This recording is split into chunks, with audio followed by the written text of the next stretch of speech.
Nas primeiras horas da manhã, a luz desliza devagar pelas falésias de Bamiyan, e lá embaixo, entre campos que ainda guardam o orvalho, camponeses movem-se em silêncio sob paredes que outrora abrigaram gigantes. Ninguém diria, ao olhar para este vale sereno, que aqui bateu o coração da Rota da Seda, por onde passaram caravanas que transportavam não só seda e especiarias, mas ideias capazes de transformar meio mundo. É assim que começamos esta viagem pelo Afeganistão, não pelo que as manchetes repetem, mas pelo que a terra, silenciosa e paciente, ainda tem para contar. Convém dizer, antes de avançarmos, que os avisos de viagem continuam em vigor. Não se deve viajar para o Afeganistão. As recomendações mais recentes reafirmam este alerta, apontando riscos extremamente elevados. É com essa realidade presente, e não apesar dela, que propomos este percurso. Um olhar sobre paisagens e histórias, que a maioria de nós talvez nunca chegue a pisar, mas que merecem ser conhecidas. A quase 2.000 metros de altitude, Bamiyan repousa no coração das terras altas centrais do Afeganistão, uma região de ar rarefeito, invernos intermináveis e um silêncio que parece ter séculos. A neve que cobre o Hindu Kush derrete lentamente e alimenta rios que dão vida a pomares e planícies muito para além destas montanhas. Antes de o Islão chegar a estes vales, o Afeganistão era uma das grandes fronteiras do budismo, um lugar onde monges vindos da Índia e artesãos persas se encontravam para esculpir a fé na própria rocha. Há 1.500 anos, talharam nestas falésias 2 Budas colossais, os mais altos do mundo na época, pintados em cores que dizem captavam a primeira luz do amanhecer. Em redor, centenas de grutas albergavam monges e murais vívidos, um santuário suspenso na montanha, vigiando o coração da Ásia. Sobreviveram a terremotos, a séculos de vento e chuva, e até a fúria do exército de Gengis Khan, quando o vale foi reduzido a escombros. Junto ao portão oriental do vale, erguem-se 2 fortalezas antigas, Shari-Zohak, a Cidade Vermelha, e Shari-Golgola, a Cidade dos Gritos. Durante séculos, vigiaram Bamiyan, guardando a rota que ligava a Pérsia às montanhas para além. Quando os mongóis invadiram, a Cidade Vermelha foi a primeira a cair, as muralhas em chamas, os defensores exterminados. Golgola seguiu-se pouco depois.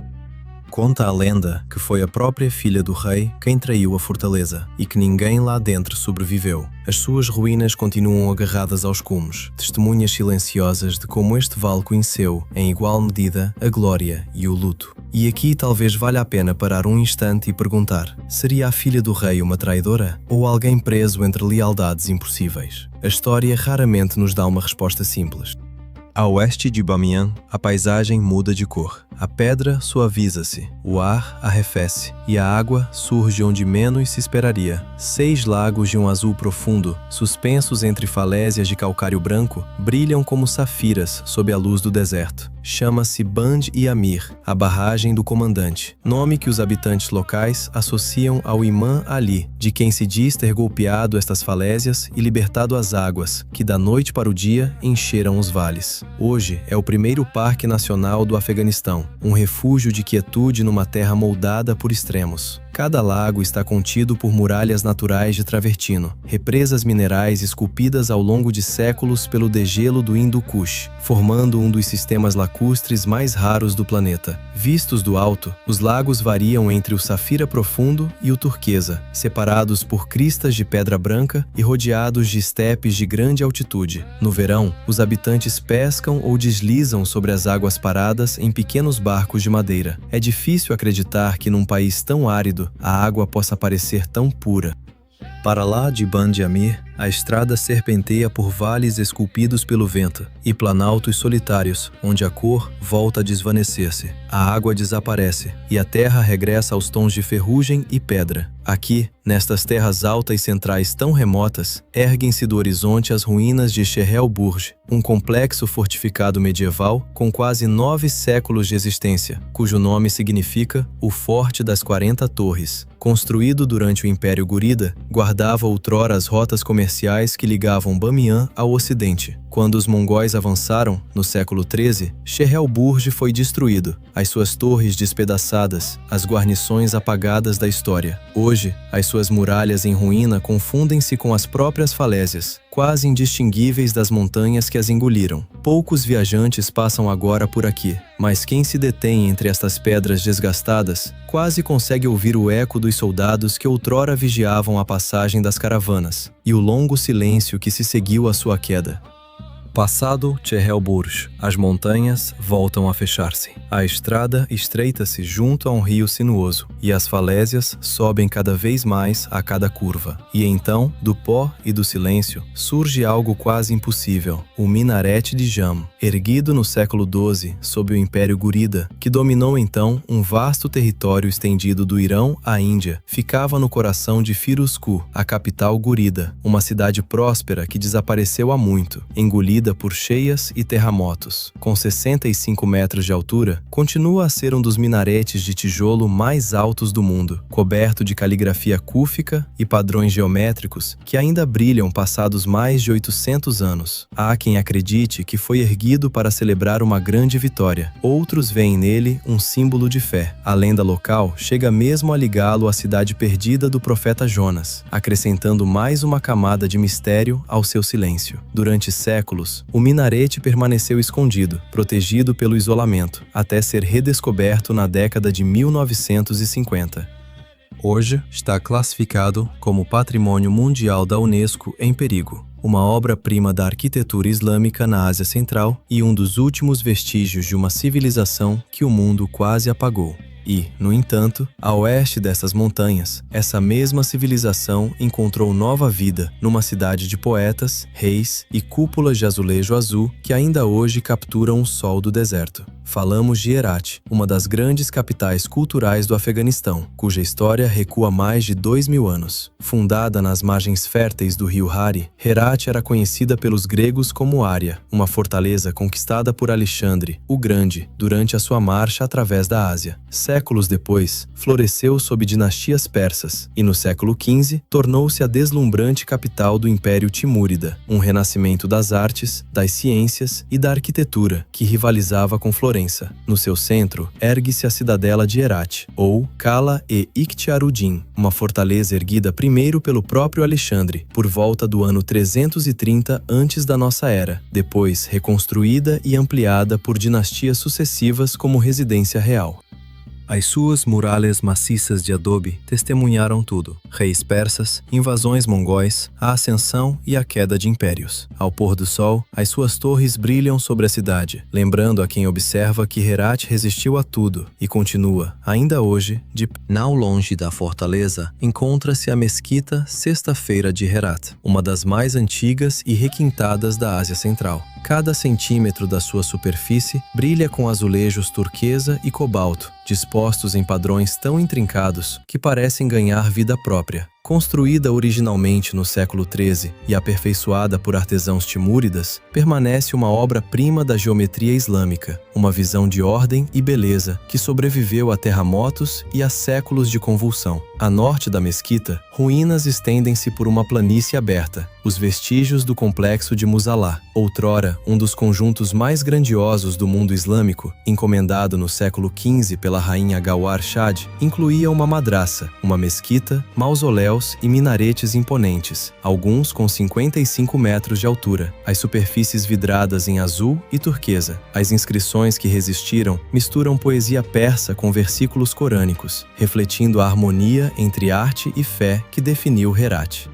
Embora terremotos e séculos de abandono o tenham reduzido a fragmentos, os minaretes que restam continuam a rasgar o céu, lembrança discreta da era dourada de Herat, quando calígrafos, astrônomos e poetas davam forma à alma de um império. Deixando Herat para trás, a estrada sobe para norte, atravessando colinas secas e planícies abertas. As cúpulas turquesa da cidade desaparecem no horizonte, substituídas por cristas silenciosas e pelo som do vento. Chegamos ao desfiladeiro de Sabzak, um corredor montanhoso que liga Herat às províncias do norte. O nome significa a barragem verde, ainda que a paisagem raramente mereça esse tom. Durante séculos, caravanas e exércitos cruzaram este caminho, caminho, a mesma rota que outrora transportava mercadorias e ideias entre a Pérsia e a Ásia Central. Hoje, continua a ser uma linha vital entre Herat e o norte, uma estrada que atravessa uma terra ao mesmo tempo implacável e infinitamente bela. Para lá deste ponto, as povoações rareiam e o Afeganistão regressa àquilo que sempre foi, acidentado, tranquilo e fascinante.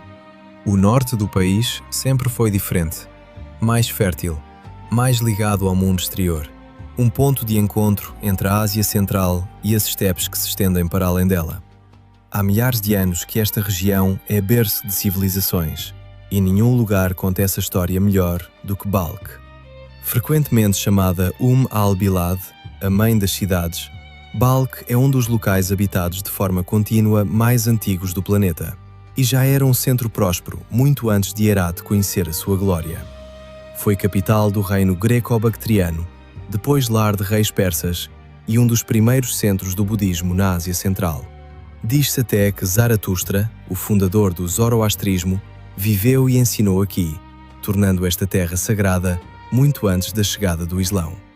Quando os mongóis chegaram, no século XIII, arrasaram a cidade, deixando atrás apenas ruínas e lendas. Geógrafos medievais descreveram muralhas que se estendiam por quase 12 quilómetros, ladeadas por torres defensivas imponentes, fortificações aperfeiçoadas ao longo de gerações.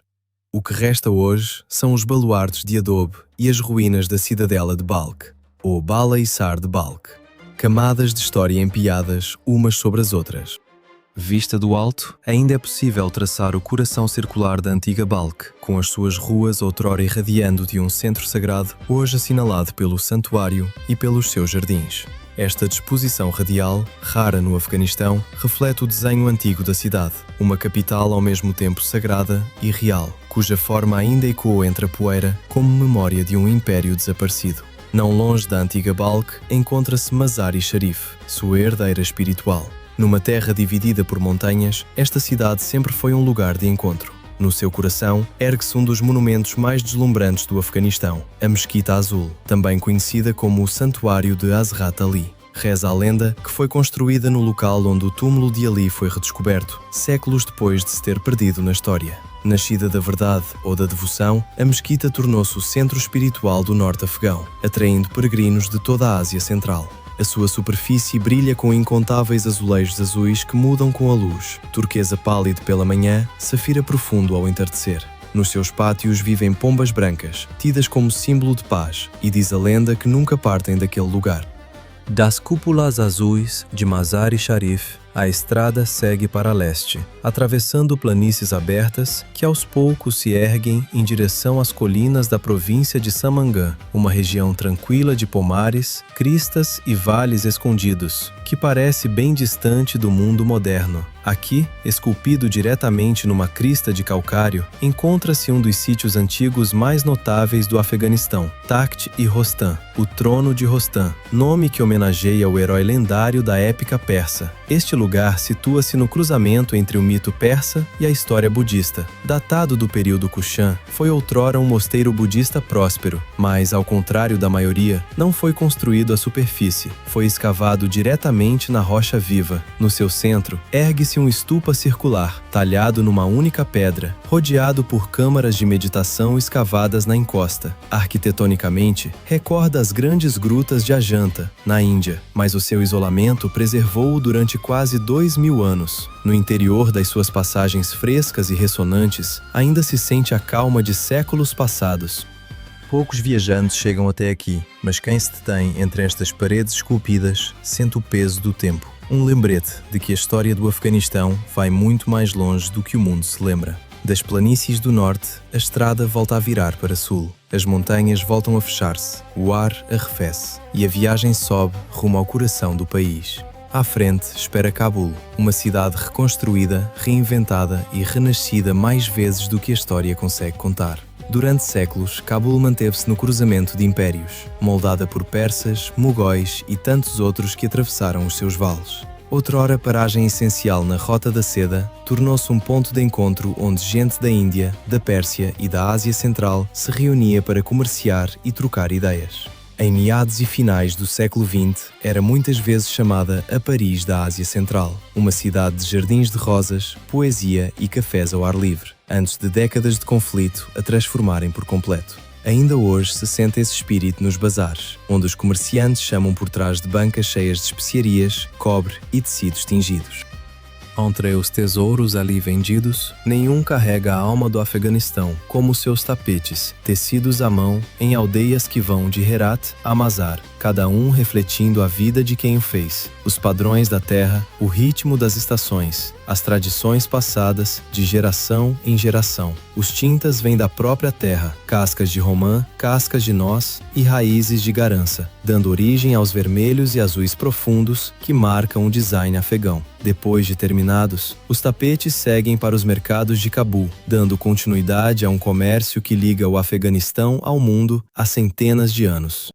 No alto, sobre a cidade em expansão, nas encostas que dominam o vale, encontram-se os Bagh e Babur, os Jardins de Babur, construídos no século XVI pelo imperador mogol Babur, que escolheu este lugar como seu descanso final. Os jardins continuam a ser uma ilha de calma acima do ruído, terraços de mármore e água corrente que descem em direção à cidade lá embaixo. Um desenho pensado para espelhar o próprio paraíso. Destes jardins, Babur olhava outrora para norte, na direção do Hindu Kush, e para sul, sobre as planícies que conquistara. Acima da cidade, ergue-se o Bala Hissar, a antiga cidadela de Cabul, que vigia o vale desde o século V. Foi reconstruída por reis, despedaçada por invasões e marcada por guerras modernas. E ainda assim, continua de pé, símbolo de resistência numa cidade que nunca deixa de se reerguer. Não muito longe, encontra-se o Palácio de Darul Aman, o Palácio da Paz, erguido na década de 1920, sob o rei Amanullah Khan, como parte da sua visão de um Afeganistão moderno e independente. Simbolizou outrora o progresso e a esperança.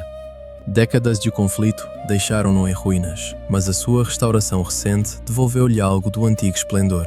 A sul de Cabul, as planícies abrem-se em direção a Ghazni, outrora capital deslumbrante do Império Ghaznevida. Há 1000 anos, sob o sultão Mahmud, tornou-se cidade de poetas e sábios, os seus palácios repletos de arte e manuscritos que atraíam mentes de todo o mundo islâmico. Caravanas vindas da Índia e da Pérsia cruzavam então os seus portões, trazendo consigo arte, língua e ideias que definiram uma era. Pouco resta hoje dessa grandeza. Erguem-se agora, solitários sobre os campos, 2 minaretes de tijolo, desgastados mas ainda intrincados. As superfícies gravadas com padrões de terracota e vestígios de vidrado turquesa.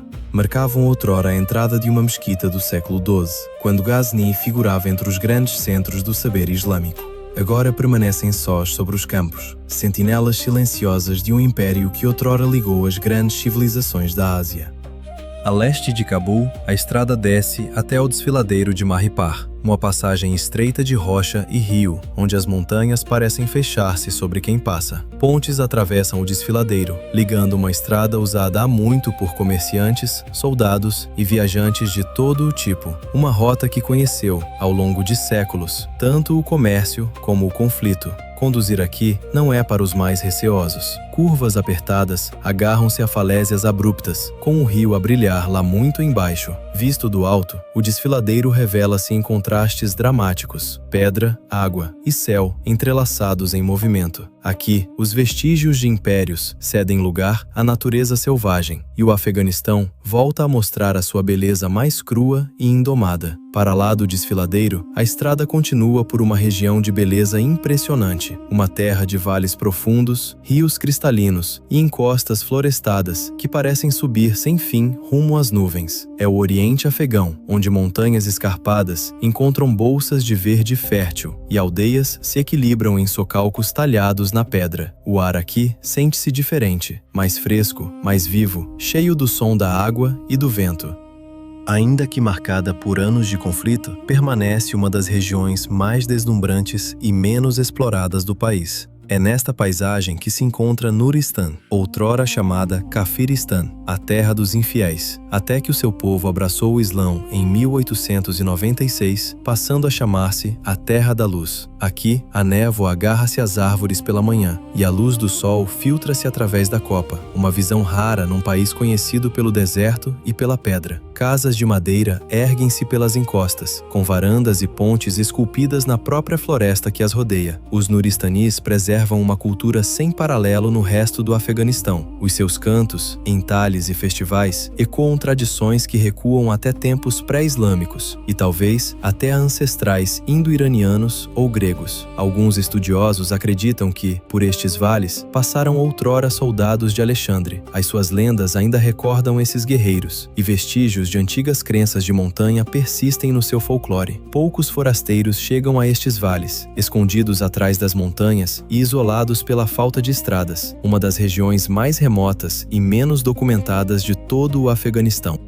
De Nuristan, as montanhas sobem ainda mais alto até as florestas desaparecerem e o ar se tornar rarefeito. Os vales estreitam-se no corredor de Wakhan, uma faixa remota de terra que se estende entre o Tajiquistão, o Paquistão e a China. Aqui, aldeias de pedra alinham-se ao longo do rio Wakhan, os seus campos de cevada e batata a destacarem-se, vivos, contra as encostas áridas. Durante séculos, este vale ligou a Ásia Central ao subcontinente indiano, um fio de vida e comércio que outrora transportava caravanas, monges e exploradores, pelo que se costuma chamar o telhado do mundo.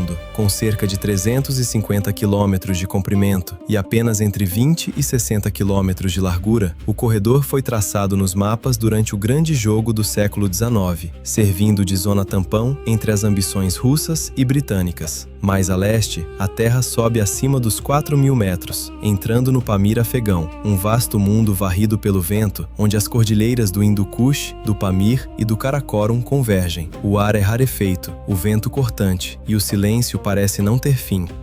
Picos nevados brilham em todas as direções, alguns ultrapassando os 7.000 metros, muitos ainda por escalar e sem nome. Famílias nômadas Waqui e Kirguizes continuam a mover-se com as estações, conduzindo iaques por estes planaltos elevados, seguindo rotas que não mudam há milênios. No seu extremo mais distante, o passo de Wakhan toca a China, ainda que nenhuma estrada o atravesse, apenas glaciares e silêncio separam os dois mundos. O sul do Afeganistão sente-se despido até ao essencial. A terra é vasta, seca e sem pressa, onde os dias giram em torno da água, da sombra e do trabalho que simplesmente mantém a vida a avançar. Em torno de Kandahar, outrora capital de Ahmad Shah Durrani, o fundador do Afeganistão moderno, a história continua a moldar o cotidiano. No Helmand, canais construídos e reconstruídos ao longo de gerações alimentam os campos que sustentam grande parte da economia do sul. Para lá deles, o deserto toma conta de tudo, o Dasht e Margo, estendendo-se por mais de 150.000 quilômetros quadrados, uma das paisagens mais implacáveis da Ásia. Quem vive aqui aprendeu a ler o deserto, o vento, as estrelas, a cor da areia, sinais que anunciam quando virá a chuva ou quando é a altura de mover os rebanhos. Pontilhada de pequenas aldeias, esta vastidão parece infinita e, ainda assim, a vida persiste, tão antiga quanto as próprias dunas. Ao cair da noite sobre o deserto, a luz esmorece em dourado, até se apagar por completo entre as montanhas. A estrada sobe de novo para norte, rumo a um ar mais fresco, atravessando desfiladeiros que se abrem, mais uma vez, para o Vale de Bamiyan. A noite instala-se, as falésias escurecem, e então a luz regressa, tremeluzindo pelo vale, tocando os mesmos campos, o mesmo rio, as mesmas gentes que sempre ali viveram. As mesmas mãos que trabalham a terra de dia mantêm agora, à luz das fogueiras e das lâmpadas, viva a sua história. Fica então a pergunta que este vale, sem o saber, nos deixa. Quanto de um povo sobrevive quando tudo à sua volta é destruído e reconstruído, vezes sem conta, ao longo de séculos? Talvez seja essa, afinal, a verdadeira medida da resistência afegã. Não os monumentos que caem, mas as mãos que insistem em erguer, de novo e sempre, a luz sobre o vale.